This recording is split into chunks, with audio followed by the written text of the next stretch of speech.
উমা, বাবার মাথায় জল ঠান্ডা হয়েছে? এই তো ঢেলে এলাম। তুমি বসো। সাবু মাখাটা খেয়েছো? হ্যাঁ, খেয়েছি।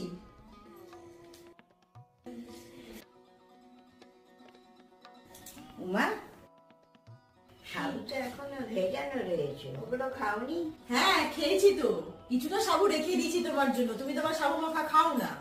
বিকেলে তোমাকে একটা নতুন জিনিস বানাবো, দেখবে তোমার মুখে খেতে ভালো লাগবে খুব। সাবু দিয়ে আবার কি বানাবে? এই তো ঠাম্মা, সাবুটাকে খুব ভালো করে ধুয়ে নিয়ে 5-6 ঘন্টা মতন ভিজিয়ে রেখেছিলাম।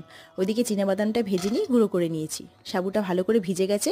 এবার এর মধ্যে দিয়ে দিয়েছি লঙ্কা কুচি, আদা কুচি, জিরে, ধনেপাতা কুচি, বাদাম ভাজা, নুন আর 2টো সেদ্ধ করে রাখা আলু। আর সবশেষে দিয়ে দিয়েছি একটু সামান্য লেবুর রস দিয়ে খুব ভালো করে মেখে গোল গোল বলের আকারে করে নিয়েছি। এবার চ্যাপটা চ্যাপটা শেপ দিয়ে নিতে হবে। ওইদিকে তেলটাও গরম হয়ে গেছে। এবার লো টু মিডিয়াম ফ্লেমে লাল লাল করে ভেজে নিলেই কিন্তু রেডি মুচমুচে সাবুর বড়া।